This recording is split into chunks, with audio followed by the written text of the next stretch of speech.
O Namaschandikai, O Namaschandikai, O Namaschandikai. Então, lendo Chandipatá, capítulo 4, verso 8.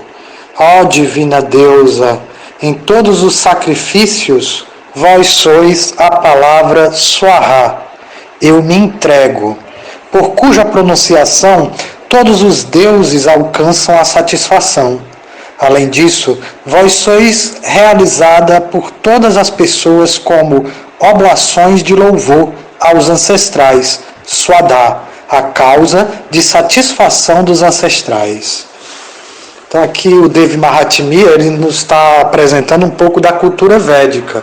A cultura védica é uma cultura centrada nos sacrifícios, na importância, na compreensão da importância do sacrifício. No Srimad Bhagavad Gita, o Sr. Krishna diz: sacrifício, caridade e penitência jamais devem ser abandonados. Na verdade, sacrifício, caridade e penitência purificam até as grandes almas. Então, a cultura védica ela é centrada em rituais de sacrifício, mas não são sacrifícios de animais. Que é o sacrifício das nossas ações, o sacrifício da nossa consciência na união, na entrega ao divino. Então, todos os nossos atos devem ser executados como um sacrifício, como uma questão de dever, oferecendo os resultados ao divino. Então, existem cerimônias nas quais se executam, assim, ritualisticamente, essa meditação. Então, se acende um fogo sacrificial. O fogo sacrificial é aceito com o ghee. O ghee é a manteiga clarificada. Então, ao invés da oferta de sangue, é realizada a oferta de leite. O leite, o óleo do leite. O ghee é o óleo do leite. É a manteiga pura, purificada, tirada as impurezas dela. Então, no sacrifício de fogo, nós oferecemos o ghee como uma representação do nosso trabalho sobre a terra. Também se oferecem grãos. Os grãos são os resultados do nosso trabalho, o nosso karma. Então, na cultura védica antiga, existia também a seção Karma Kanda, como já estudamos no Srimad Bhagavad Gita. Então, a seção Karma Kanda dos Vedas é uma seção fruitiva, onde para atrair prosperidade, para atrair abundância, às vezes filhos, às vezes uma questão econômica favorável, saúde, uma questão de saúde, e muitos outros, o início de uma empreitada, as diversas fases da vida, aí se executa sacrifícios ritualísticos, nos quais a gente externamente manifesta o nosso desejo de entregar o nosso trabalho ao divino. Mas, muitas vezes, esses sacrifícios da cultura védica eram levados a cabo com a consciência karmakanda, querendo atrair coisas materiais, benefícios materiais. Então, toda a vida, da nossa vida material, ela deve ser vinculada à nossa compreensão, ao nosso relacionamento com as forças da natureza. Nessa visão karmakanda, nós vamos aí oferecer oblações a todas as formas de Deus, a todos os deuses, representantes também das forças da natureza, forças inferiores, como o vento, o sol, a lua, as estrelas. Tudo isso é criação de Deus, mas eles também recebem o seu galardão nos sacrifícios. Então você também oferece mantras e oferendas a esses seres e também aos ancestrais, que são os nossos antepassados. Então, quando se executa uma cerimônia de fogo, nossos ancestrais se purificam também. Então, a cultura védica ela traz esse estudo dos sacrifícios. E aqui a palavra Swaha é dita, né? Swaha, dentro da cultura védica, é a esposa do deus do fogo. Ora, sempre que eu coloco alguma coisa no fogo, essa coisa vai adquirir as qualidades do fogo, né? Então, se eu coloco a madeira no fogo, a madeira vai assumir as mesmas qualidades do fogo, ela vai queimar, né? E vai se tornar fogo. Então, essa é a entrega. Eu me entrego a Deus. Então, eu dissolvo meu ego e aqui ele passa a atuar através de mim. Eu ofereço desse fogo sacrificial. Swaha é a esposa do deus do fogo. Quando se faz a oferenda dentro do sacrifício, aí você fala Swaha. Então, Swaha significa que eu me entrego, né? E eu aceito a natureza do fogo em mim. E Swadha é a causa da satisfação dos ancestrais. Ou seja, através da entrega ao divino, todos os nossos antepassados são beneficiados, né? E ela realiza todas as pessoas que estão envolvidas, ela traz realização para todas as pessoas que estão envolvidas em sacrifício. Então, através do sacrifício, nossa consciência se eleva. E aqui ele diz que a deusa é a própria Swaha, a própria entrega, a própria palavra Swaha, que é o momento que eu faço oblações ao fogo. Então, ela é o rito, eu sou o sacrifício, eu sou o executor do sacrifício, eu sou a manteiga clarificada oferecida no sacrifício. Então, a gente compreende que ele é o próprio mantra do sacrifício, a deusa, a unidade aqui estabelecida na consciência do verdadeiro adorador. Jaya Shri Radhi. Om Namaschandikai, Om Namaschandikai, Om Namaschandikai. Jaya Jagadambe, Jaya Ma Durga, Jaya Jagadambe, Jagadambe Ma Durga, Om Jaya Jagadambe, Jagadambe Ma Durga, Om Jaya Jagadambe, Jai Ma Durga.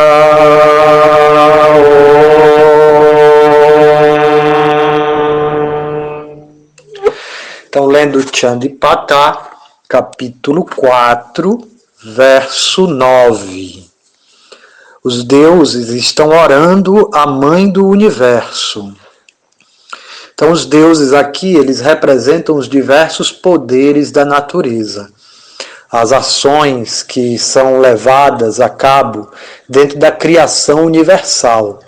Então, cada deidade dessa preside uma das direções, preside dos poderes, das forças da natureza. E aqui eles estão reconhecendo a supremacia da mãe do universo, ou seja, da força absoluta, daquela que é a unidade em meio a todas as diversidades. Então aqui é como que todos os nossos sentidos, a nossa visão, a nossa audição, a nossa fala, reconheça a supremacia da consciência que penetra cada célula do nosso corpo. Esse é o conhecimento do yoga, do tantra, da prática diligente do controle da mente, do controle dos nossos sentidos, dá o controle para o eu verdadeiro, a consciência que permeia o corpo. Então, os devas estão dizendo, ó deusa, para aqueles que buscam realização, a persuasão da liberdade absoluta, são inconcebíveis as grandes austeridades a serem realizadas para estarem despojados de todas as imperfeições, tendo os sentidos dominados, cumprindo com a essência dos princípios da verdade. Ó Imperatriz Suprema, para o sábio que pratica, ansiando por aquela liberação, a realização do conhecimento supremo sois vós. Interessante aqui que eles estão falando sobre o conceito de liberdade. Então a gente sempre vê que a busca pela liberdade, a importância de se afirmar que sou livre. Mas o que é verdadeiramente a liberdade? O que me aprisiona? O que está me aprisionando para que eu possa falar de me libertar? De que sou livre de fato. Sou livre dentro de um determinado limite. Eu estou preso ao nascimento e à morte. Então existe uma liberdade, o livre-arbítrio aí dentro desse nascimento e da morte. Mas também existem algumas questões que são impossíveis de mudar. Por exemplo, a família a qual eu nasci. Então também existem porções de outros fatores que a gente está condicionado A gente está condicionado e a gente precisa aceitar esse momento, mas entendendo que eu estou além desse momento. O eu verdadeiro está além do que é temporário. Veja bem, estamos estudando que não somos o corpo. Isso pode ser realizado através da prática de meditação. Sentar-se em silêncio, observar o corpo respirando. Eu posso começar a observar que a minha mente é diferente dos meus sentidos. Embora a minha mente esteja conectada intimamente com os meus sentidos, ela tem a experiência do mundo através dos sentidos. Mas através da meditação eu também posso perceber que a minha consciência é diferente da minha mente. Eu tenho uma consciência que pode observar os pensamentos como se fossem algo à parte de mim, como sendo algo à parte de mim. Então eu posso me colocar nessa postura do observador, da mente, da respiração. E aí eu posso realizar a minha essência verdadeira, a essência do meu verdadeiro eu, que está além dos sentidos. Então, muitas vezes, nós condicionamos a nossa felicidade às coisas que a gente pode conquistar. Então, o que eu conquisto é algo que me traz felicidade, o que eu perco é algo que me traz sofrimento. Mas veja bem, a gente tem aí os sentidos, né, materiais que nos condicionam a uma determinada noção de realidade. Então eu posso pensar que se eu ficar cego, eu não posso ser feliz. Mas alguém que não enxerga, ela pode ser feliz. Mesmo sendo cega, surda e muda, essa pessoa pode encontrar a verdadeira felicidade eterna, além das condições temporárias da matéria. Porque é temporário, mesmo que você seja cego de nascença e viva a vida inteira cego, mas isso é uma questão temporária. Logo você vai desencarnar e isso é apenas um segundo numa grande existência cósmica, infindável. Então é inconcebível o tempo. O eu verdadeiro, ele está além das limitações dos sentidos. E é por isso que ele fala sobre aqueles sábios que se esforçam por dominar os seus sentidos, para usar os seus sentidos como ferramentas de adquirir conhecimento e não como fator intrínseco da felicidade. Não, a felicidade ela já existe pelo simples fato de ser. Não é algo de ter um sentido. Eu posso perder o meu sentido da visão ou da audição, mas ainda assim encontrar felicidade plena, autorrealização plena no meu coração. E a gente vê a história de vários santos. Havia a história de um Babaji que ele ficou cego de tantos que ele chorava porque queria encontrar com Deus. Então ele havia abandonado, ele era muito rico, ele havia abandonado toda a sua riqueza, todas as facilidades que ele tinha na vida e resolveu ir para a floresta de Vrindavana praticar meditação, buscar esse encontro com Deus, que era uma necessidade que o seu coração pedia a ele. Esse é o processo dele, ele alcançou ali uma realização na meditação, mas ainda não estava satisfeito, ele queria ter a experiência prática, e ele ficava chorando e lamentava. A gente chora por tanta coisa, né? A gente chora por tantas coisas temporárias que fazem tanta importância nesse momento, mas que daqui a 2 minutos já não importa mais, né? Então, esse Baba, ele estava chorando não por algo temporário, ele estava chorando pela sua realização espiritual. E ele ficou cego de tanto que chorou. Então um dia ele estava fazendo, de alguma forma ele estava fazendo uma guirlanda, ainda só com seu tato, ele estava fazendo uma guirlanda, e ele chorava num canto isolado da floresta, e aí o casal divino, Radha e Krishna, que era a deidade adorável por esse Baba, apareceu diante dele. E eles começaram a conversar, só que o Baba, como estava cego, não podia vê-los. E aí Shrimati Radharani fala com Krishna, fala com ele para ele chorar, para ele parar de chorar. Aí Krishna falou assim, mas Devi, ele está chorando por você, fale você com ele. Aí ela falou, Baba, por que você está chorando? Aí ele ouviu aquela voz, quando ele ouviu a voz muito doce, a deusa mesmo falando com ele não pôde reconhecê-la pelo próprio desejo da deusa. ela não estava ainda se revelando totalmente, ela questionou para ele por que ele chorava. Ele disse, porque a senhora da minha vida, ele disse, Lali, ele viu que era a voz de uma garota, de uma menina, e ele chama Lali, Lali, eu choro porque a rainha do meu coração jamais ouviu minhas orações. Aí ela disse para ele, mas Baba, mesmo que ela aparecesse diante de você, você não poderia vê-la porque você é cego. Aí ele disse para ela, mas Devi, se ela aparecer para mim, com certeza ela se revelará para o meu coração. É com os olhos do meu coração que eu verei ela, não é com esses olhos materiais. Aí naquele momento a Radharani pegou e tocou nos olhos do Baba. E quando ela toca nos olhos dele, ele pode voltar a ter a visão divina. Então ele olha e vê o casal divino ali diante dele. Ele tem aquela realização, aquela união com o rasa mais doce, o sabor mais doce de toda a sua devoção, de toda a sua dedicação. Então ele tem aquela experiência mística, divina, e quando eles desaparecem novamente, ele volta a ser cego, mas a bem-aventurança que o seu coração sentiu estava muito além do que os seus olhos poderiam captar, do que algum sentido poderia dar prazer a ele. Então esse prazer estava muito além de uma condição material temporária.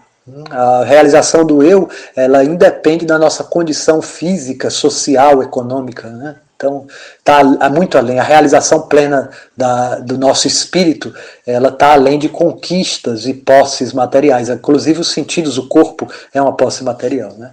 Então a gente está seguindo nesse estudo, né? Esse estudo de conhecimento espiritual no qual eu posso encontrar a realização plena independente de ser aceito por um grupo, de ser aceito por uma pessoa, de ser acolhido, a necessidade de ser aceito. Então, o Atmarama quer dizer aquela pessoa que encontrou prazer plenamente no eu, que está muito além da sua concepção de depender de alguém para ser feliz. Essa pessoa parece ser egoísta, né? Não preciso de nada nem de ninguém para ser feliz. Mas não é. Essa pessoa aí é que pode amar, porque quando você está livre de interesses de ganho, né? Eu me satisfaço do meu próprio eu. Então eu posso compartilhar amor, porque antes disso é só um negócio. Eu vou fazer um negócio com você, se você me dá alguma coisa, eu lhe dou alguma coisa em troca. E os nossos relacionamentos ficam baseados no interesse. Mas quando a gente realiza isso que as escrituras estão nos direcionando, que a prática do yoga, da meditação, do tantra está nos indicando, que é a realização da alma, a realização plena do eu, que eu não preciso de nada nem de ninguém para ser feliz. Eu sou. Né? Então aí eu posso passar a compartilhar amor. Nessa plataforma de liberação que o verso falou. O verso aqui falou sobre a plataforma de liberação, de estar liberado, de estar livre. Então, na plataforma de liberdade que eu posso, de fato, compartilhar amor. Jaya Shri Radhe. Om Namaschandikai, Om Namaschandikai, Om Namaschandikai. Então nós estamos lendo o Chandipata, também conhecido como Durga Saptashati, que significa os 700 versos em louvor a ela, a deusa Durga, que remove todas as dificuldades.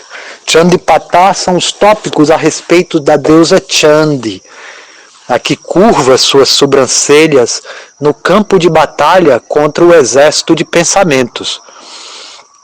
Após a deusa ter lutado contra a vaidade, a autodepreciação e contra todo o exército de pensamentos, como boca suja, o perambulando por de um lado para o outro, a inconstância e todos os pensamentos que enfraquecem a nossa prática espiritual, nossa realização como um ser divino. Então agora os devas estão glorificando a mãe do universo, porque ela salvou o mundo do terrível demônio, o grande ego. Então foi uma batalha feroz, a gente leu aqui no grupo da Escola Sarasvati, nós estudamos as escrituras sagradas, as escrituras tântricas, como esse livro, as escrituras védicas, como o Bhagavad Gita, e nós estruturamos a nossa disciplina de yoga, nossa disciplina de meditação nessas escrituras, porque elas são capazes de nos guiar. Se a gente tenta cruzar um oceano a nado, será muito difícil ter fôlego suficiente sozinho. Mas se você sobe numa embarcação segura, então facilmente você pode cruzar esse oceano. Então as escrituras védicas, eles são como esse barco seguro, porque muitos milhares de pessoas vêm praticando essas disciplinas descritas nas escrituras através dos tempos. Faz muito tempo. Pelo menos 5.000 anos que nós temos os Vedas na forma escrita. Mas antes disso, os Vedas já eram passados na tradição oral, quando o ser humano ele tinha uma memória capaz de gravar o que se escutava uma vez. Mas na atual era de Kali, o ser humano perde a memória, então a gente precisa repetir 1, 2, 3 vezes, ainda é pouco, precisa escrever, porque senão esquece. Então, recitando as escrituras, nós refrescamos a nossa memória com o conhecimento divino que já está dentro de nós, está adormecido, porque nós estamos passando ansiedades. Então aqui a deusa vai aliviar todas as ansiedades. Nós estamos lendo o capítulo 4, estamos no verso 11. Ó deusa, vós sois a energia da inteligência, pela qual a essência de todas as escrituras é entendida. Então veja só, ele está aqui glorificando a deusa Sarasvati, a deusa suprema na forma da sabedoria, a deusa que aparece na forma do entendimento, do claro entendimento. Nós vimos que a deusa lutou na batalha contra o destituído de claro entendimento, era um pensamento, um exército de pensamentos, e havia um general que era o destituído de claro entendimento. Muitas vezes a gente fica irado e perde a compreensão correta do que está acontecendo na nossa vida. Então a gente precisa controlar os impulsos da mente, as ações da ira, para poder se situar na sobriedade da compreensão do que acontece na minha vida. Então, tudo que acontece na minha vida é uma mensagem de Deus para mim. Ele está dando uma oportunidade, ela está dando uma oportunidade para que eu me trabalhe em um determinado ponto, para que eu consiga vencer um desafio, e aí eu consiga me elevar um pouco mais na jornada da vida. Então aqui a deusa única, né, que é a deusa Mahashakti, a potência suprema universal, ela se manifesta em várias formas de deusas. Nós vimos isso no campo de batalha, como várias deusas saem de dentro da deusa Durga. Então a deusa Durga é a aliviadora das dificuldades, mas aqui ela está sendo glorificada também como aquela que concede o claro entendimento das escrituras. Essa é a deusa Sarasvati. A deusa Sarasvati, ela é quem traz os Vedas. Ela traz os Vedas, ou o conhecimento espiritual, através dos versos encantadores de uma bela métrica poética na língua sânscrita, uma língua muito rica, que consegue dizer várias coisas numa mesma frase.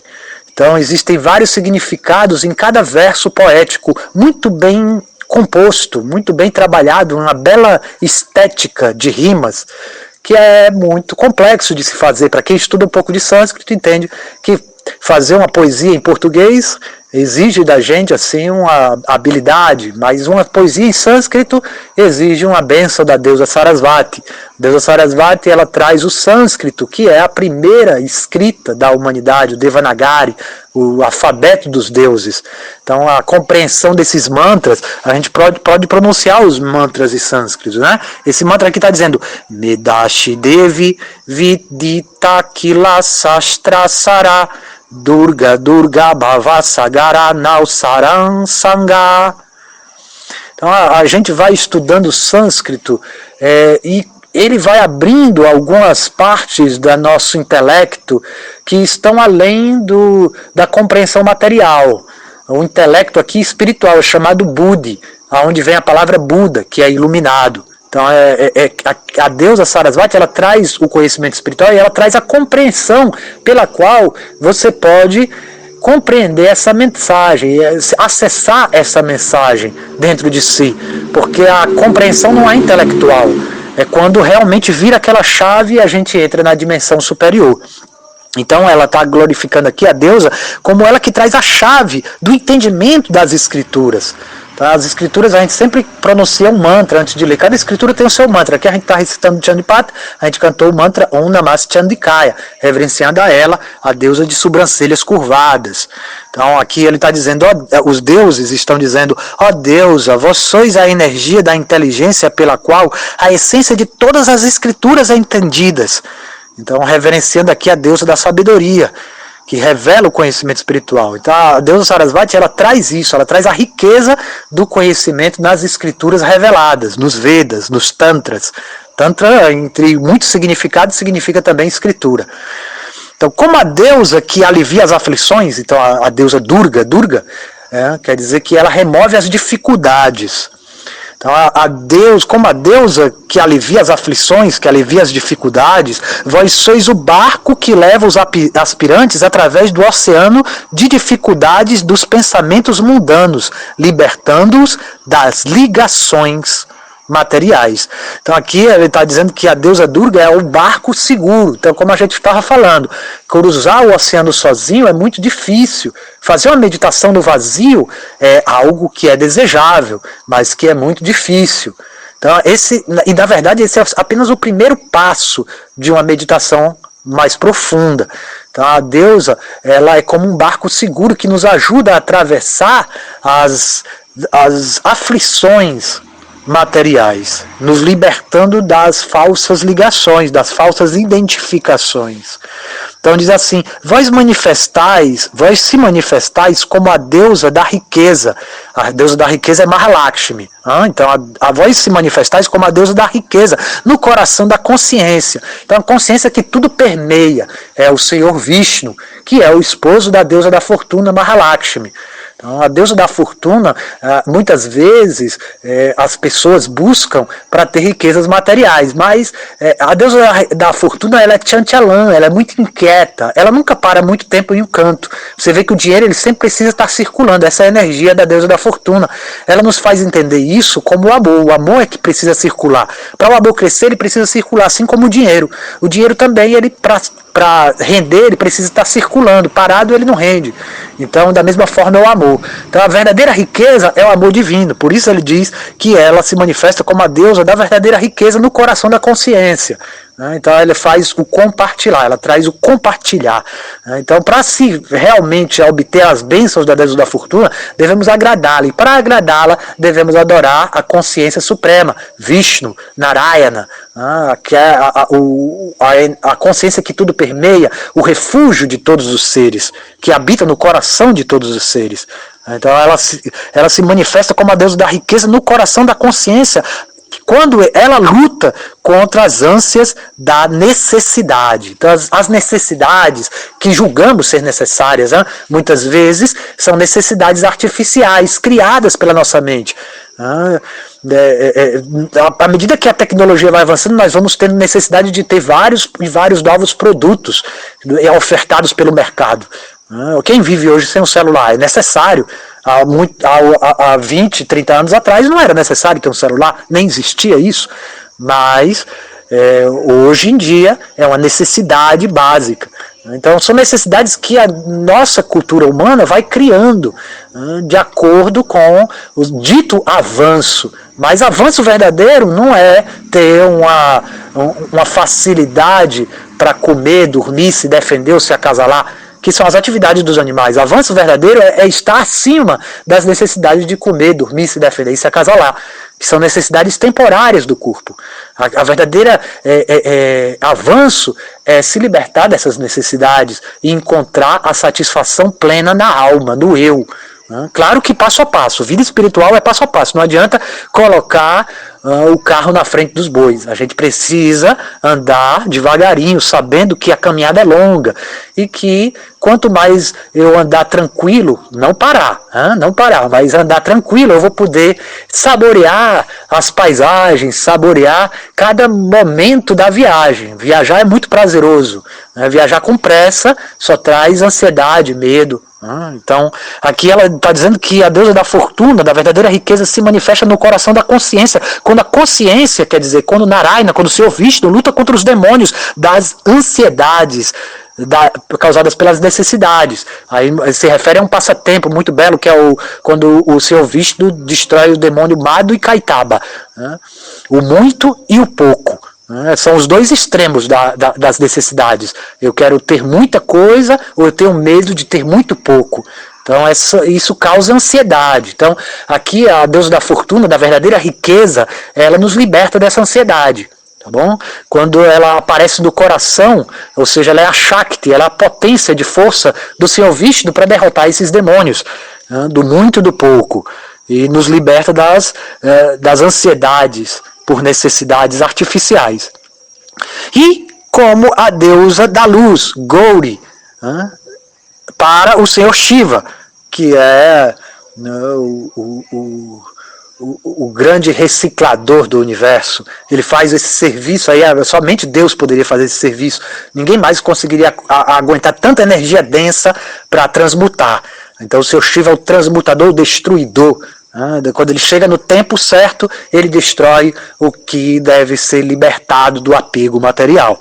Então ela aparece como a deusa Gauri, a deusa radiante, de luz radiante, para o Senhor Shiva, que está trabalhando com todas as energias densas. Então ela é a Shakti dele, ela é a potência dele, para que ele possa cumprir a missão de destruir o que não serve mais, libertando a nossa consciência dos apegos. Então, ela aparece como a deusa da luz radiante para o Senhor Shiva, que usa a lua como um diadema sobre sua cabeça.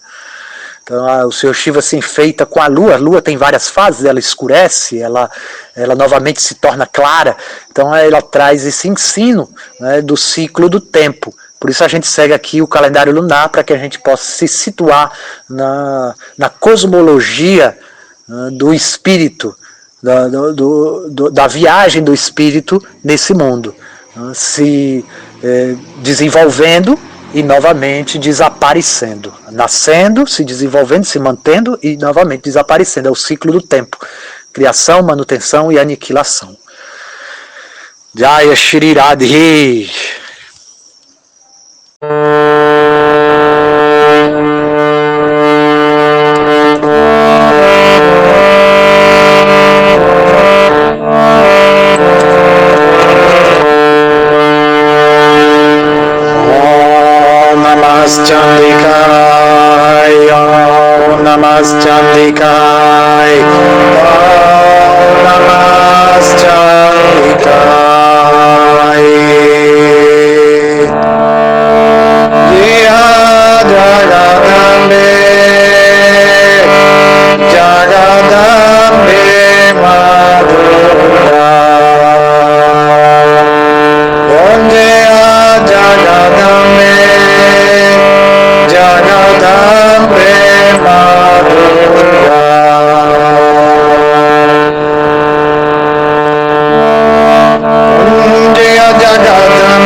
Nós estamos lendo Chandipata, capítulo 4, verso 12, 13 e 14. Os devas disseram, então aqui a hoste de semideuses está orando a Mãe Divina. O sorriso em vossa face brilha puro como o esplendor do reflexo da lua cheia, ou como o ouro excelente, desejável, como a beleza aumentada pelo amor. Mesmo após ver toda esta beleza, o grande ego, Mahishasura, atacou violentamente com raiva, e este foi um ato extremamente incompreensível. Ó deusa, é mais inacreditável ainda que o grande ego, Mahishasura, não tenha abandonado sua vida imediatamente após ver vossa face furiosa, terrível, com as sobrancelhas franzidas e de cor avermelhada como a lua nascente, Pois quem pode prosseguir com seu ser individual, vendo a governante da dissolução? Ó deusa, sede misericordiosa, quando vós estáis satisfeita como a natureza intrínseca da alma universal, todo o mundo desfruta de riqueza e prosperidade. E quando vossa ira é conhecida imediatamente, as estirpes dos inimigos são destruídas, como nós temos verificado no momento quando o grande ego, Mahishasura, com suas grandes forças, encontraram a morte. Shri Chandipat Ki Jai. Que ele está fazendo referência, os devas estão fazendo referência aos passatempos da Mãe Divina que foram narrados nos capítulos anteriores, quando a deusa destruiu o demônio do grande ego, conhecido como Mahishasura. Então, para que a gente possa entender melhor, vamos recordar um pouco da história, para que a gente possa trazer essa peça teatral, entender o significado por detrás. Esse demônio Mahishasura, ele tomou conta do reino celestial. Veja bem, dentro da cosmologia védica, o universo é dividido em 3 sistemas planetários, em 3 mundos, que está descrito no Gayatri Mantra, quando eu canto Om Bur Burva Swaha. Então eu estou me referindo aos 3 sistemas planetários. Burloka é o plano terrestre. Então, Bhuvaha é o plano etéreo. E Swaha, ou Swarga, é o plano celestial. Então a gente tem esses 3 níveis de existência, né, de planetas dentro do nível cósmico. Ainda existem outras divisões que falam sobre os mundos infraterrestres, aqueles que estão abaixo do nosso plano de existência que estamos agora. Não só o planeta Terra, mas aqui é uma frequência terrestre, é a que a gente se encontra, Burloka, é uma mandala sobreposta a ela tem o plano etéreo, que fica entre a Terra e o Sol, e aí nós temos seres etéreos, que às vezes são divinos e outros são malignos. Tem uma natureza maligna. E além do Sol, para diante, nós temos os planetas dos semideuses, o sistema planetário superior dos Devas, onde alcança as estrelas. Então, nas estrelas ali são planetas celestiais. Então, essa cosmologia, ela se encontra dentro da gente. Tudo isso tem um significado para um meditador. Então, é dito que certa vez esse demônio Mahishasura, o grande ego, tomou conta do reino celestial. Ele está se referindo aos nossos chakras superiores. Quando nós falamos desses diferentes astros, nós estamos nos referindo a diferentes chakras. Então, aqui no abdômen você tem o Manipura Chakra, onde a gente tem esse intuito de vontade de fazer as coisas, né? Que dá a força de vontade, que é o estômago, o fogo da digestão. Mas, por outro lado, ele pode dar muito senso de falso ego. Então, falso ego significa o quê? Eu e meu. O Ahankara. Ahankara significa eu faço. Então, esse é o falso ego. Eu me identificar com algo que eu faça, com algo que eu tenha. O verdadeiro eu, ele está identificado com o ser. O eu sou. É diferente. Então, esse grande ego, esse demônio, ele tomou conta dos reinos celestiais, ou seja, tomou conta dos chakras do nosso corpo, dos chakras superiores da nossa consciência, e tomou conta de todos os afazeres. Então, agora estava sendo levado, motivado pelo falso orgulho, pelo falso ego de que eu faço, de que eu sou o executor, eu sou o benfeitor de alguém, ou que eu sou o controlador de algo. E não estava reconhecida a presença de Deus por detrás de todos os atos. Então, essa é a história de quando esse Mahishasura tomou conta do reino celestial. Então, os Devas, eles subiram até o planeta de Brahma. Então, o planeta de Brahma, ele está além desses 3 sistemas planetários. Nós temos aí Satyaloka, ou Brahma Loka, a morada do Senhor Brahma, que é o criador do universo, ou ele é o ápice da flor de lótus. Então esse universo ele vive dentro de um caule de lótus, que é assim como a nossa coluna vertebral. Esse caule de lótus nasce do umbigo de Vishnu, nas águas universais, que está deitado nas águas universais. Esse lótus cresce do umbigo dele e no topo está Brahma. E dentro do caule de lótus nós temos os 3 mundos, os 3 sistemas planetários. E os Devas são responsáveis, eles estão abaixo do Brahma Loka, eles são responsáveis pela ordem cósmica, os poderes da natureza. Existe todo poder para funcionar, ele precisa de uma inteligência por detrás. O vento está soprando com uma ordem de alguém, né? E por temor a Deus, que o Deus do vento, que é um Deus inferior, né? É um semideus, ele está controlando ali, é uma entidade viva que assumiu um posto universal. Devido à sua piedade, ele pode ser colocado nesse posto, porque é um posto de ter muito poder. E aí, esses devas, eles perderam seu trono para o demônio do grande ego. E eles foram orar, pedir misericórdia ao Senhor Brahma, o Criador do Universo, que instruiu eles também a pedirem a ajuda de Vishnu e de Shiva. Então juntou-se ali a trindade, o Criador, o Mantenedor e o Aniquilador, o ciclo do tempo. E dos três meditando, junto com todos os outros devas, todos eles doaram suas Shaktis. E as potências, o seu poder, a sua força saiu pelo terceiro olho. E ali fez a forma da Devi pura, a forma da deusa montada no seu tigre. E ele começou a rugir alto. E esse tigre causou medo no coração do demônio, do grande ego, quando ele estava dentro do seu palácio. Então, ele foi até a porta e viu aquela grande deusa maravilhosa, belíssima, e desejou casar com ela. Ele desejou casar com ela, ele manda emissários, mas a deusa diz, ele chega já com tudo, né? Eu sou mais poderoso, eu destronei Indra, está tudo sob meu controle, então você é muito afortunado que você pode casar com o nosso grande ego, com o Mahishasura. Os mensageiros dele disseram, mas ela disse, olha, que bom essa proposta, com certeza deve ser um bom partido, mas a deusa disse para os emissários, eu fiz um voto de só me casar com aquele que me derrotar no campo de batalha. Então a deusa disse isso, que ela precisava ser derrotada no campo de batalha para poder casar. E ele, então, teve que desafiar a deusa. Ele veio pessoalmente ali e ela disse para ele que fez esse voto. E aí começou a guerra, porque aí ele queria casar com a deusa, então queria derrotá-la no campo de batalha. E a deusa luta com ele. E aqui os deuses falam isso, que como é que o grande ego ele conseguiu atacar violentamente, com raiva. Isso é muito surpreendente, porque a forma da deusa é poderosíssima. Ele estava elogiando aqui a beleza dela, né? Que o brilho dela é como ouro excelente, né?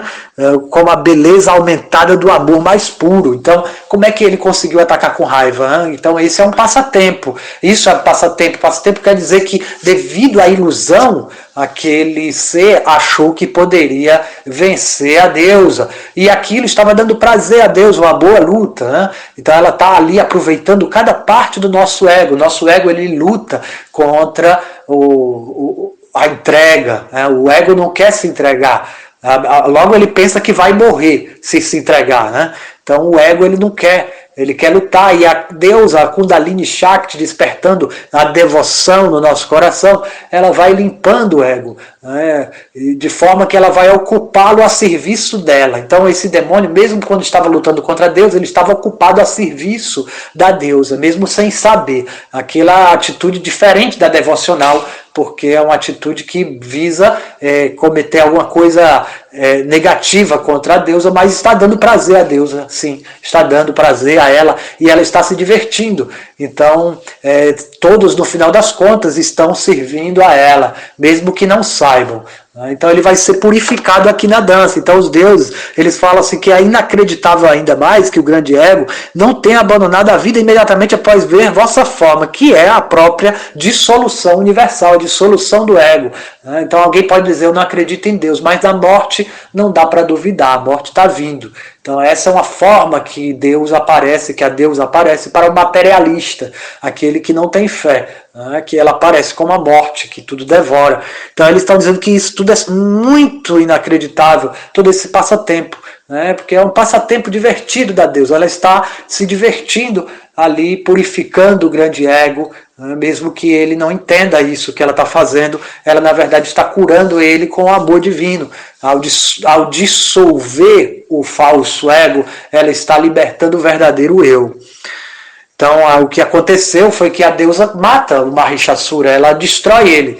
mas, com o seu tridente, né? Mas depois ela dança freneticamente, como a Kali, como a forma negra da deusa no campo de batalha, e o seu Shiva ele vai tentar parar com aquela dança dela, e para derrotá-la no campo de batalha ele se rende completamente. O seu Shiva ele se deita no campo de batalha, e quando a deusa pisa no peito do seu Shiva, ali ela reconhece a entrega dele, ela reconhece que ele se entregou completamente e ela se entrega também. Então, ele vence ela no campo de batalha com a profunda entrega, se rendendo aos pés dela. Ela foi derrotada por esse amor, e assim ela também se senta no colo de Shiva. Jaya Shri Radhe. Então, esse aí foi o nosso comentário de hoje. Dizendo também aqui que ele fala sobre como que quando ela está satisfeita com a alma universal, né, então toda a boa fortuna se manifesta. Então essa alma universal é o próprio Senhor Vishnu.